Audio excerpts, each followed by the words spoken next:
Olá, muito boa tarde, né? 15 horas e 18 minutos do dia 16 de setembro de 2017. Estamos na Semana Farroupilha. Agora aqui no Rio Grande do Sul, dia 20, comemoramos a data máxima da República Rio-Grandense, né? Que Deus abençoe a nossa cultura e o povo gaúcho. Mas a reflexão de hoje é sobre um estudo sobre a influência pagã no cristianismo. Então eu vou ler aqui um texto para vocês, para nós podermos nos situar literalmente na história da igreja. No ano de 312, quando o imperador romano Constantino se converteu ao cristianismo, ele garantiu a liberdade de culto para a nova religião.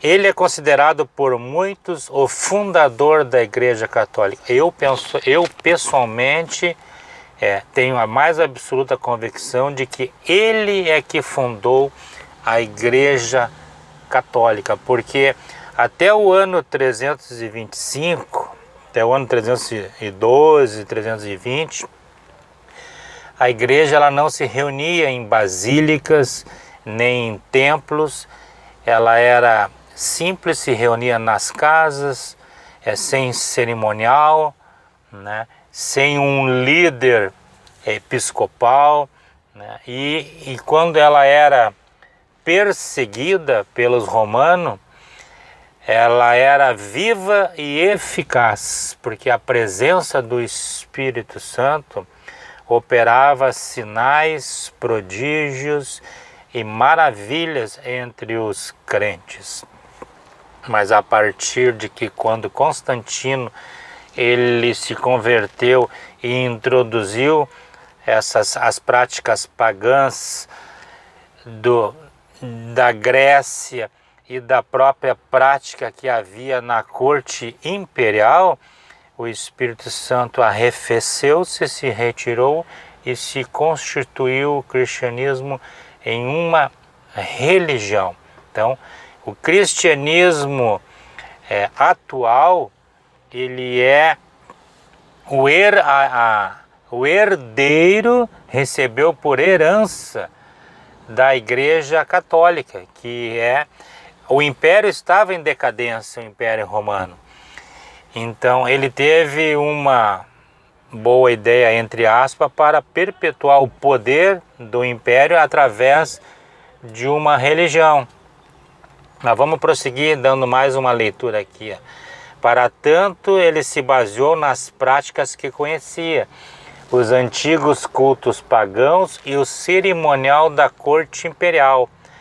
O ato de o clero caminhar aos seus assentos no início da missa, enquanto a congregação fica em pé cantando, teve início no século IV e foi copiado do cerimonial imperial. Quando os magistrados romanos entravam na sala da corte, os presentes se colocavam em pé e cantavam. Este ato ainda é praticado em muitas igrejas católicas e evangélicas. O modelo dos templos católicos, conhecido como basílica, veio da cultura grega e era um espaço destinado à realização de grandes assembleias. Constantino escolheu este modelo de construção e, como ele era o adorador do sol, desenhou as basílicas de modo que os raios solares caíssem sobre o orador.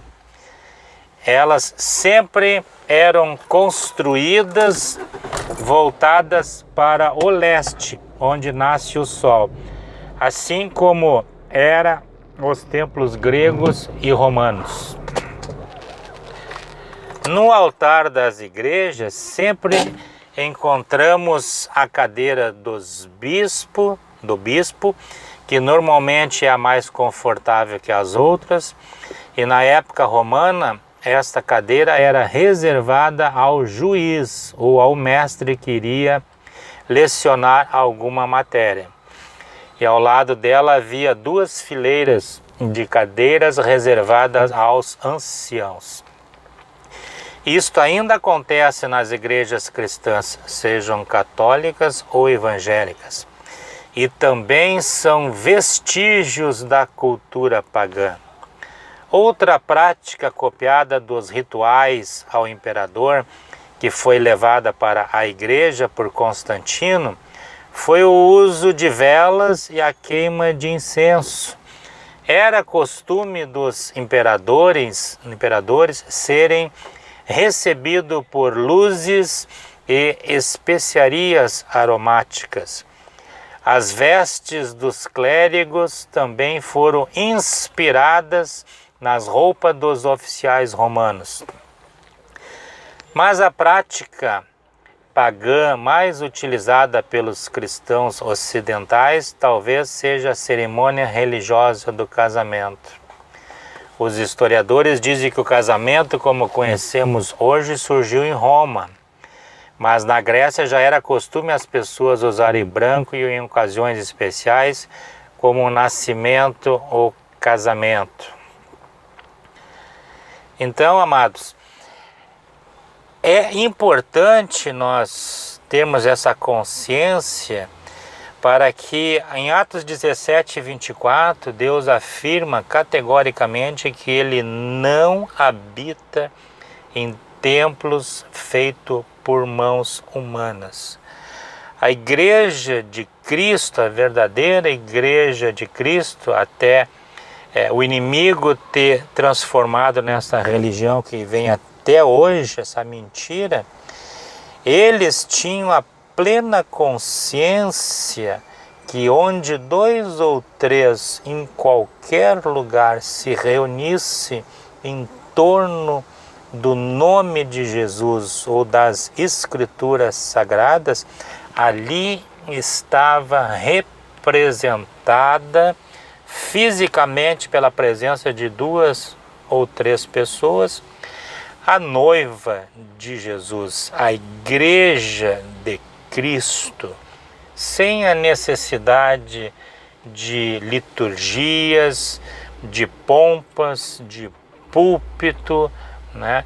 Se você fizer um estudo mais aprofundado, até o próprio púlpito para o sermão é uma prática que foi introduzida no século XV e XVI por alguns líderes evangélicos, que é mais uma prática de um monólogo, né? Diferentemente do que havia no início da igreja.